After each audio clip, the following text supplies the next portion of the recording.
Hi అండి, అందరికీ నమస్కారం అండి. ఫ్రెండ్స్, మనకి ఇప్పుడిప్పుడే మరొక బ్రేకింగ్ న్యూస్ అప్డేట్ అయితే రావడం జరిగిందండి. అది కూడా రేపే ఆదివారం చికెను మటన్ షాపులు బంద్ అంటూ ఇప్పుడే మనకు ఒక బ్రేకింగ్ న్యూస్ అప్డేట్ అయితే రావడం జరిగిందండి. అయితే ఇందుకు సంబంధించిన పూర్తి వివరాలు అయితే మన వీడియోలో తెలుసుకుందామండి. ఎందుకు ఏమిటి అనేది వీడియో మాత్రం ఎక్కడ స్కిప్ చేయకుండా చూడండి ఫ్రెండ్స్. అప్పుడే మనకి పూర్తి సమాచారం అయితే తెలుస్తుంది. ఇంకా ముఖ్యంగా వీడియో నచ్చితే లైక్ చేయండి ఫ్రెండ్స్. లైక్ చేయడం వల్ల మనకు తెలిసిన ఇన్ఫర్మేషన్ కొంతమందికి అయితే రీచ్ అయ్యే అవకాశం ఉంటుంది. ఇక వివరాలు వెళ్ళిపోదాం. ఇక్కడైతే చూడండి ఫ్రెండ్స్. గ్రేటర్ హైదరాబాద్లో మాంసం దుకాణాలకు జీహెచ్ఎంసీ కీలక ఆదేశాలు జారీ చేసింది.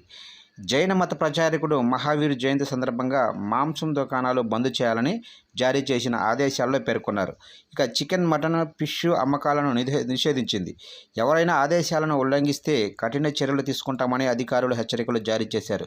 ఇక మరోవైపు హైదరాబాద్ మహానగరంలో జైనుల సంఖ్య చాలా తక్కువగా ఉన్నారని, వారి కోసం ఆదివారం గ్రేటర్ వ్యాప్తంగా మాంసం షాపులు బంద్ చేయటం ఏంటని మాంసం ప్రియులు ప్రశ్నిస్తున్నారు.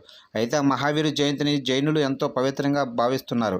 ఆ రోజున ఎలాంటి జీవహింస చేయరు. ఈ క్రమంలోనే మాంసాహారం బంద్కు పిలుపునిచ్చారు. జైనుల సంప్రదాయాన్ని గౌరవిస్తూ మార్కెట్తో పాటు మాంసం షాపులు కూడా బంద్ చేయాలని జీహెచ్ఎంసీ ఆదేశాలు జారీ చేసింది.